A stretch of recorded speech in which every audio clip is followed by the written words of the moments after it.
En esta presentación me oriento en el análisis de un artefacto cultural, un conjunto de novelas, Anita Blake Vampire Hunter Series, en la que analizo la construcción de la mestiza.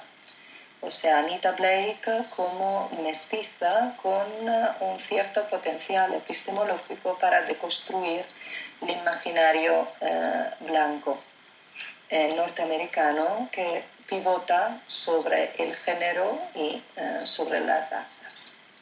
En particular, me voy a detener principalmente en la primera parte en una ilustración de los temas que caracterizan esta producción cultural y sucesivamente en el aspecto de la mestiza, propiamente de la herencia cultural alemana y mexicana de la protagonista. En la serie Anita Blake Vampire Hunters encontramos está constituida por un conjunto de narraciones en las que la gente común se enfrenta a algunas figuras arquetípicas. Los vampiros, los hombres lobos, los zombies, como alter egos negativos de su propia humanidad. Partiendo de la idea que el estudio de estas criaturas representa una estrategia para explorar diferentes modos de exclusión simbólica, en esta presentación corta examino las primeras dos novelas de Hamilton.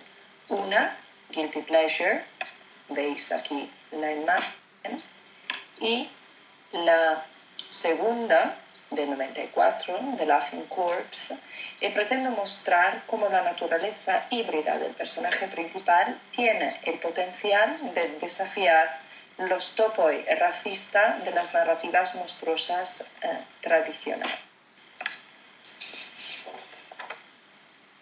En el primer libro de la serie Anita Blake, a Anita, una matavampiros mestiza que comparte algunos de los poderes de estas criaturas míticas sin necesidad de chupar sangre humana, investiga una serie de asesinatos, mata al vampiro que controla la ciudad de San Luis y ayuda a su amante a establecerse como un nuevo líder de la comunidad vampírica.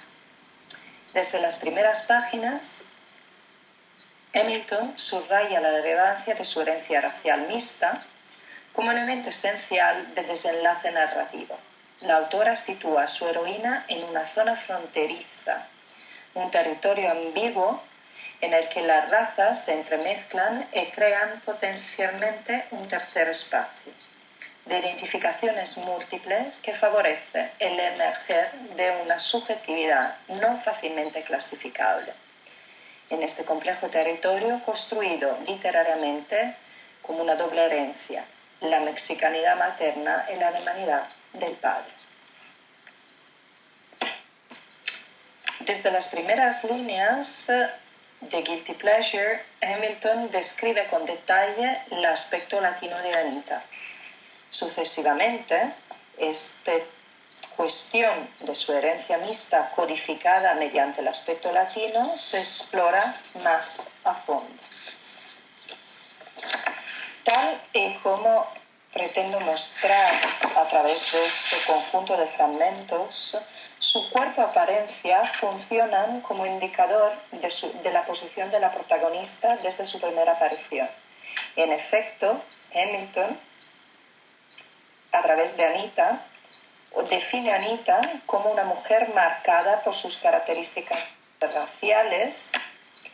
El aspecto latino, sus rasgos somáticos, funcionan como seña de su irreductible diferencia. Anita es una mujer con curvas enmarcada sensualmente por una larga cascada de pelo negro, grueso, rizado, y una mirada directa que desafía a los demás personajes de las novelas, provocando a menudo reacciones de incomodidad. La latinidad emana de su cuerpo y toma la forma de un poder innato para evocar a los muertos, a la vez que representa una rareza en un conjunto, en el contexto de un panorama literario de héroes y heroínas en el que las latinas aún no ocupan el centro del escenario. No obstante, a finales de los años 80, casi al mismo tiempo que Hamilton publicaba su primera novela del ciclo Anita Blake, un relevante grupo de autores detectan la afluencia de personas procedentes de territorios no blancos el creciente número de latinos nacidos en Estados Unidos y las formas en las que estas presencias transforman el paisaje urbano y cambian desde entonces no solo el rostro, sino también el cuerpo social de la nación. Entre ellos, entre estos intelectuales, parece particularmente fecunda, para el análisis que me propongo hacer aquí, la obra de Gloria Anzaldúa y su exploración del territorio fronterizo habitado por la mestiza. El concepto de mestizaje, elaborado por Anzaldúa en el 87, constituye una metáfora útil para entender el potencial deconstructivo de la figura de Anita. La mestiza, según Anzaldúa, rompe la articulación binaria de las identidades gracias a su origen mixto. La mestiza, según Anzaldúa, debido a su posición intermedia entre dos territorios que la constituyen culturalmente, puede resistirse a las clasificaciones estructuradas en torno a blanco-negro y al yo el otro, y así adquirir fuerza como metáfora transformadora a un nivel imaginario. Anzaldúa afirma que el dispositivo mestiza funciona en oposición a identificaciones raciales y culturales monolíticas y mutuamente excluyentes. En otros términos, se dibuja como una figura políticamente cargada entre sistemas de identificaciones en conflicto. El terreno sobre el que la mestiza da forma a su propia identidad personal y social proporciona un espacio conceptual en el que pueden desarticularse regiones restrictivas del yo y de los otros, así como subvertirse los paradigmas que estructuran simbólicamente las relaciones de poder. La mestiza puede revelar cómo funcionan las políticas de identidad y precisamente cómo la alteridad de una persona, de las personas, se sustenta en su exclusión simbólica del ámbito del yo. Como metáfora y figura, abarca todas las jerarquías implícitas en el pensamiento binario, que se expresan articulando las distintas posiciones subjetivas. Este aspecto desarticulante y a la vez productivo es el que constituye su poder como metáfora en el caso de Anita Blake, Vampire Hunter Series. Anita, gracias a su origen híbrido, representa literalmente la posibilidad de superar eficazmente el miedo al mestizaje que caracteriza las narrativas vampíricas arquetípicas, en la que los horrores de la mezcla se manifiestan simbólicamente en los aborrecibles encuentros entre el vampiro y su presa. Sin embargo, si contrastamos la naturaleza mestiza de Anita con las caracterizaciones de otro personaje de la serie, Dominga Salvador, una sacerdotisa del vudú, la ambigüedad con la que Hamilton entreteje la posición mestiza aparece claramente. El mestizaje de Anita parece en última instancia más deudor del africanismo y de la negrofobia, dos términos que han sido empleados por Appiah y Murimbe en sus análisis de la herencia cultural blanca en el contexto del contacto con afrodescendientes o propiamente con el territorio africano.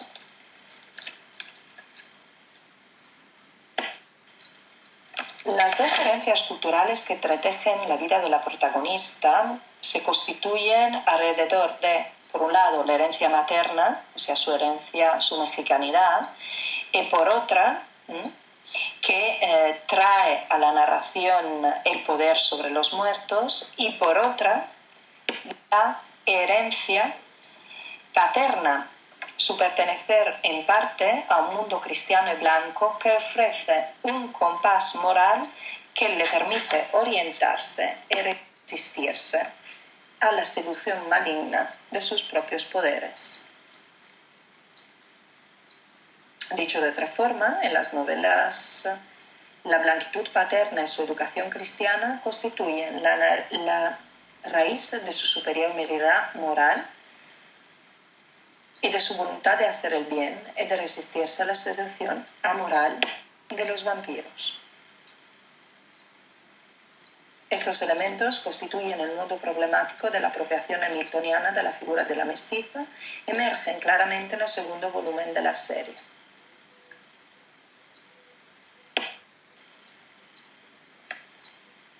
Mediante el habitual juego gótico de oposiciones, el mestizaje de Anita, que vemos aquí representada en la figura de la derecha, adquiere significación frente a la presencia de otra practicante del vudú, Dominga Salvador, procedente del Caribe hispano, encarnación narrativa del mal.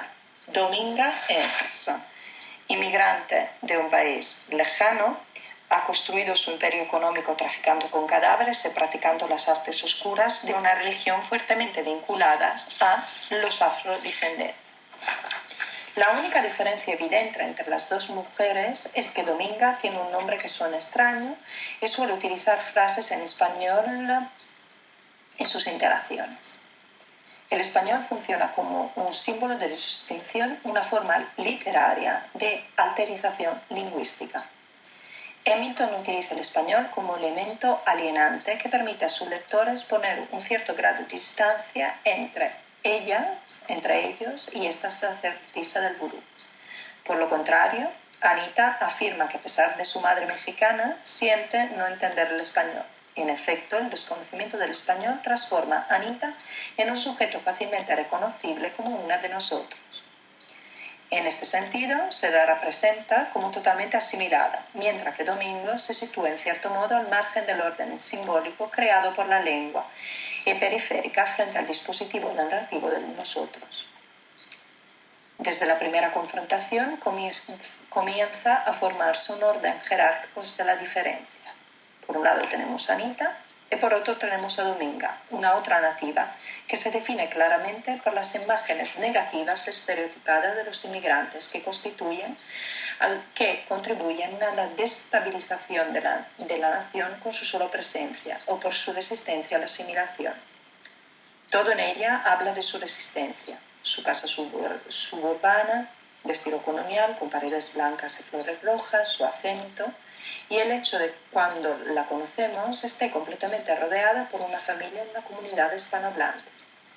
Durante el primer encuentro, además, Dominga se ofrece a ayudar en la investigación después de que Anita le permitiera testar su poder de necromante mediante un grigri, un amuleto vudú, potente artefacto creado gracias a la brujería y a sus poderes oscuros. Hay algo de inquietante y natural en estos trozos de carne muerta que aún se mueven. Este momento es esencial para que la narración porque revela todo el conjunto de implicaciones que ya estaban operando en el texto. Domingo, una criminal monstruosa que utiliza su poder sin ningún respeto por los muertos ni por la integridad del cuerpo, crea chicos zombies que han conservado el alma y las venden a necrófilos y otros perversos. Dominga, la extranjera, es la representación literaria de una herencia no mediada por otras formas de contacto cultural. Es una otra radical. Anita, en cambio, ha conseguido salvarse, o como ella dice, salvar su alma gracias a la dedicación de su abuela y de la voluntad de su abuela de apartarla de la comunidad vudú. A pesar de sus poderes, no adhiere a un orden simbólico construido en torno al vudú como experiencia y como religión, ni a identidades caribeñas fácilmente definibles. En efecto, nos dice, tengo un don innato para resucitar a los muertos. Esto no dicta de preferencias religiosas. A través de este tratamiento literario de la hibridación cultural en la construcción de la condición de mestiza de Anita frente a la autenticidad ajena de Dominga, Hamilton sugiere que un proceso de asimilación parcial es verdaderamente deseable.